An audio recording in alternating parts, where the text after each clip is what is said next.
Welcome to News World Today. Mugabe's exit is a done deal, but Zimbabwe is still in limbo. The decades-long grip on power of Zimbabwe's President Robert Mugabe appeared to be over on Thursday as a military takeover of the African nation went unchallenged and efforts to form a transitional government were said to be underway.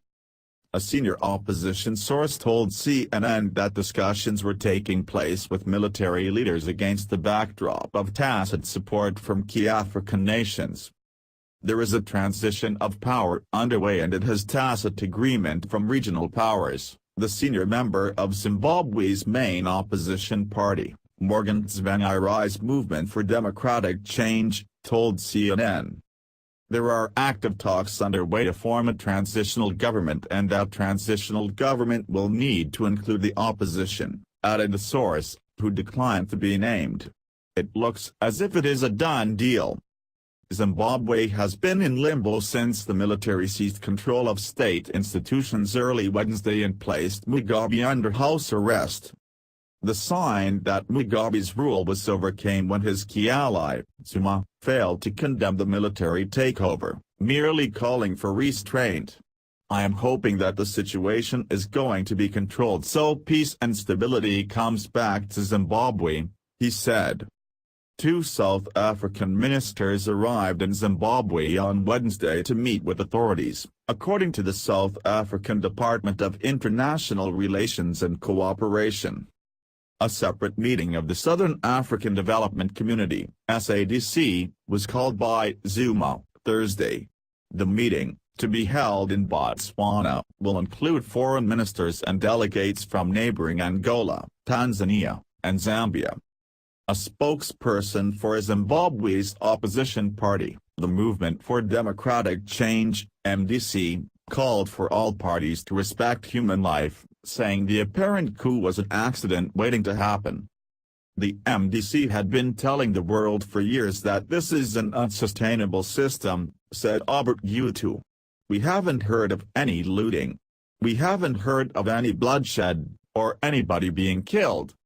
Even as the military positioned armored vehicles throughout downtown in the capital, residents described the environment as quite calm. "There are military tanks on the streets, which has never happened before," said one Harare resident. "The military is obviously now in charge despite their insistence that it's not a coup. It is.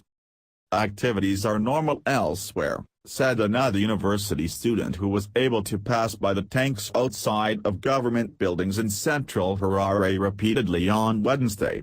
"The soldiers outside the president's office are actually talking to folks passing by," he said.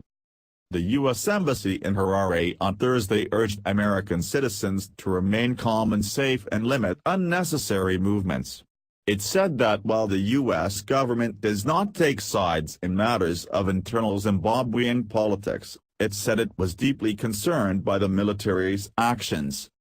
"We call on Zimbabwean military leaders to exercise restraint, respect the rule of law, uphold the constitutionally protected rights of all citizens, and to quickly return the country to normalcy," the embassy said. UN Secretary-General Antonio Guterres has appealed for calm, nonviolence and restraint, Deputy Spokesman Farhan Haq said in a statement to CNN. What happened? Mugabe's shocked decision to dismiss his powerful deputy last week is seen as the apparent trigger for Wednesday's military intervention.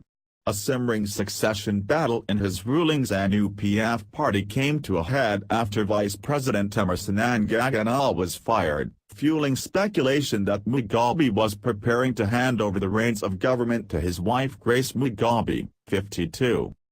There are reports that along with the detention of Mugabe and his family, other government officials have also been arrested. Mugabe, the only leader most Zimbabweans have ever known, ruled the landlocked country with an iron fist. After taking power with the end of British rule, he swiftly extinguished political opposition, ordering violent crackdowns that led to a string of massacres in opposition strongholds. Some of those campaigns of terror were believed to be carried out by Mnangagwa when he was the country's spy chief in the 1980s. Mnangagwa remains one of the most powerful figures in the country and derives much of his support from the military. The head of the influential Zimbabwe War Veterans Association, Chris Mutsvangwa, is an ally of Mnangagwa. In a statement released Wednesday, Mutsvangwa praised the military for its actions, calling the move a bloodless coup. "We salute the patriotic and gallant forces of Zimbabwe for once again coming to the decisive rescue of the nation," the statement said. The populace has long suffered under a self-saving dictatorship that had become an oligarch with dynastic delusion.